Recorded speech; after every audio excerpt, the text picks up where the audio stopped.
Oh, that was one of my favorite days on set. It was just like, let's f***ing go. Like, it was just, let's get into this. And like, but I also just love the lead in to it. Like, the stakes in the film at that moment are so high. And then I love that speech that Lucius kind of has to the crowd at the end of it. So like, that to me was a like important, that's the final moment of the second act. So it's like it's a big junction in the film, and it's super exciting to shoot.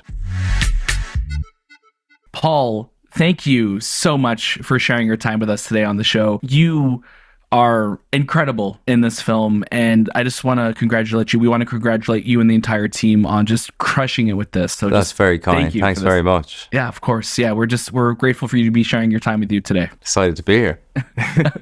Now, Paul, the first Gladiator film is a cinematic classic. What were your first conversations with Ridley Scott about Lucius and continuing the legacy of Maximus in the sequel? The first conversation that I had with Ridley, which was the only conversation I had pre-casting, involved a 10-minute conversation about the blueprint of the film. So there was very little talk about legacy and actually the first film in general. So he spent 10 minutes talking about just the outline of the story. And then we spent 20 minutes talking about dogs and Gaelic football and Ridley's wife and everything in between. But we didn't linger.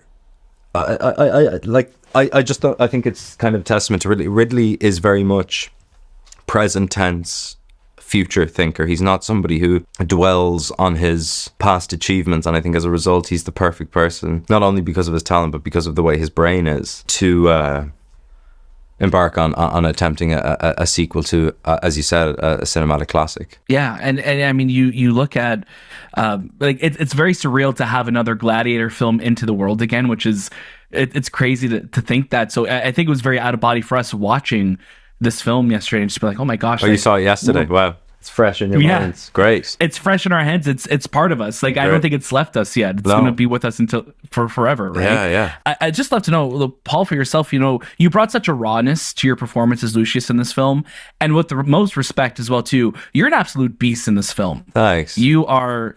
I just love to know, like, what was it like preparing for the physicality of that transformation like that? Because you're ripped in this film, man. You look great. Thanks.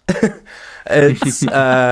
I say this with the most respect. Like, I think fundamentally it's just you. If you're going to play Gladiator, you got to go to the gym. Like, it's just. So with the most respect, it's the least interesting part about the film for me, because it just is. You go to the gym, you lift your weights, you eat chicken. So it doesn't require it requires discipline and it requires attention, but it's not hard work. It's not as hard as, say, kind of the pressure of like scenes with Denzel or scenes with Connie, where you're really having to, because I think the reason the first film is so successful is that there is all of these amazing action sequences, but there's an emotionality to the film. So actually the training helped me get into a psychology around kind of violence, because we're not used to, thankfully we live in a society, especially in the countries that we're from, where like we don't really confront like tapping into anger or violence or anything like that. And the training was kind of an avenue for me to kind of get into that headspace where violence is a tool necessary to survive. And I love that you mentioned that, because Lucius also feels like he is always like on that edge of balancing that, because you feel that anger coming from within him, right? And I think that's something that he definitely uses to survive, but just that is something he's dealing with, right? He also is dealing with that throughout it. Yeah, and he's got the perfect arena, pardon the pun, to like exercise that frustration and anger. So it's two-sided. It's like there's like a line that we ended up kind of improvising, which is there's a speech before the naval battle where Lucius was supposed to have this longer speech about kind of rallying the troops, and I thought that it was too early in the script for him to be kind of voicing his leadership, because he's kind of solitary in that he wants to dismantle Rome. So we had this speech, and then I was like, can we do a take where I just say like, this is about survive, and I think that to me is fundamentally where Lucius spends a lot of the film. It's not about anyone outside of his own relationship to his own hurt. So it's about survival. It's about getting to the next day. And I think it's interestingly in conversation with the first film, which is actually about kind of restoring Rome to its former glory. This is a film about trying to break Rome down at the seams. Yeah, no, you definitely get that. And I think your character, like Lucius, has a gravitas to him that I think he earns towards, as this film's going on, for sure. Yeah, because it's about that. It's about kind of, he thinks one thing for about 2/3 of the film, and then he realizes, and I think he has the grace and the dignity to be able to change his opinion, which I think is something that's admirable about him, because I think for all of that hatred and pain and frustration, he then turns around and he goes, actually, it's my responsibility to do something about this, which I think is deeply current to today. You're surrounded by a talented cast: Denzel Washington, Pedro Pascal, Joseph Quinn, Connie Nielsen. What was it like working with them, and what did you learn from working with them? Yeah,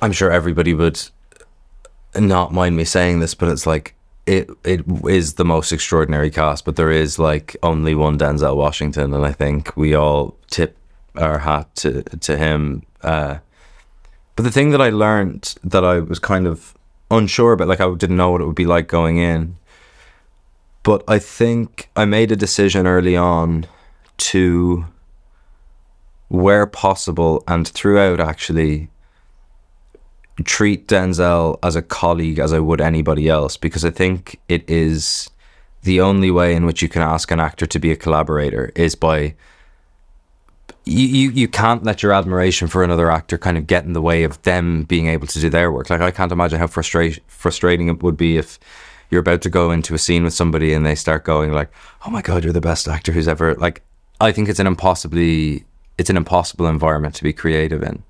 So I saved all of my kind of gushing for him until we'd absolutely wrapped the film. And then I was like, holy shit, you're the fucking greatest to ever do it. So I learned that is something that I would apply moving forward. And that ultimately there's no secret sauce, to my mind. Watching those great actors work, it's the same things. It's about preparation and it's about intelligence. And then it's the uncontrollable thing. It's about charisma, and charisma looks like, I think this is a cast that's stacked with deeply charismatic individuals, but it all looks very different. Pedro's charisma is totally different to Denzel's, it's totally different to Fred's, it's totally different to Connie's, and I think that's why the film feels balanced to me from a performance side of things. No, it's an embarrassment of talents in this film, and I think especially seeing returning cast coming back into this and continuing on that story, it makes it so powerful. And I'm just curious as well for you, that line of what we do in this life echoes in eternity. It's something that, from the first film has resonated with us. And obviously in this film, it's very much present throughout this movie. And I'm just curious for you, when you're approaching roles that that are going to resonate with audiences long after you perform them, how does that change how you're choosing your next role as an actor? As in, how does this role affect what I'm choosing next? Or even just when you're approaching your next role, that's going to be part of your lineage for the rest of your life. Gotcha, yes. Is there something that, yeah, I think each decision that you make with a film that you make is of equal importance, and there's just no, whether it's, and this is by no means any kind of affront to any film I've done, but a film that's $3 million budget is of equal importance to me as a film of this scale, which is 200, whatever it is, 200 plus million budget. It's all of these things are the only agency you have as an actor. It's are you in a position where you can go all in on a role? And if you're not, then you should give it to somebody else, I think. That's very fair. No, that's wonderful. And it's just really quickly, before we wrap up, Paul, I just, Lucius's fight with Acacius is one of our favorite moments in this film. That's great.